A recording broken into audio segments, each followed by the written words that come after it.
বিহারের সরকারটা বিজেপির, তাই পেরেছে। বাংলায় অত সোজা না। ভোটার লিস্টে এসআইআর নিয়ে যা বললেন অধীর চৌধুরী। দর্শক, আমার ছোট্ট ইউটিউব চ্যানেল এবং পবিত্রতে আপনাদের সকলকেই স্বাগত। বিহারের ভোটার তালিকায় বিশেষ নিবিড় সমীক্ষা অর্থাৎ এসআইআর, যা আপাতত দেশের রাজনীতির মূল আলোচ্য বিষয় হয়ে উঠেছে। ভোটমুখী বিহারের যার পরিচালনা করছে জাতীয় নির্বাচন কমিশন অর্থাৎ ইসিআই। কারা প্রকৃত ভোটার, কাদের নাম তালিকায় থাকবে তা নির্ধারিত হচ্ছে কমিশন নির্ধারিত 11টি নথির ভিত্তিতে। রাজ্যের শাসক দল বলছেন ভয়ঙ্কর ষড়যন্ত্র চলছে।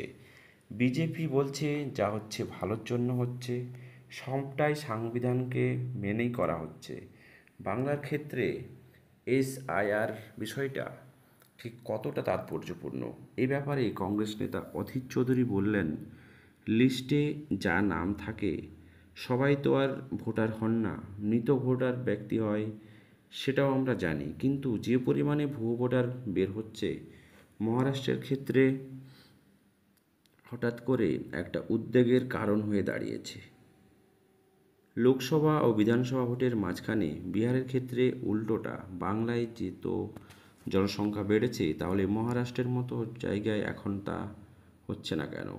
নির্বাচন কমিশনের সামনে রেখেই এই যুক্ত ও বিযুক্ত খেলা শুরু হয়েছে। এটা ভোটারদের ভোট কেড়ে নেওয়ার প্রক্রিয়া। কংগ্রেস নেতা আরও বলেন, বিহার সরকারটা বিজেপির বিএলএ, ওদের ফলে ওখানে যেভাবে করতে পেরেছে বাংলায় নিশ্চয়ই সেভাবে করতে পারবে না বলে আমার ধারণা। কারণ বাংলায় বিএলআর সরকারের পক্ষে থাকে, কিন্তু মানুষ সতর্ক হচ্ছে। যে হারে প্রচার চলছে তাতে মানুষ সতর্কতা বাড়ছে, আর মানুষ চাইলে নথিপত্র ঠিক রাখা যায়। সংবাদ মাধ্যমে ভয়ের বাতাবরণ তৈরি হয়েছে, মিথ্যে অপপ্রচার চলছে। অধীরের বক্তব্য, রাজ্য সরকার অনেক সময় পাবে, ব্যাপারটা নিয়ে মাথা ঘামাতে হবে শাসক দলকে। তার কথায় এটা সরকারের দায়িত্ব। বাইরের রাজ্যে বাঙালিকে তথ্য দিয়ে রক্ষা করার সরকারের দায়িত্ব। রাজ্যের তৎপরতা যত বাড়বে ততই পরিযায়ী শ্রমিকদের সুরক্ষা সুনিশ্চিত করা যাবে বলে আমার মনে হয়। দর্শক, এই যে এসআইআর অর্থাৎ ভোটার তালিকার নিবিড় সমীক্ষা, এই কাজটি বিহারে শেষ হয়েছে, শুরু হবে পশ্চিমবঙ্গে।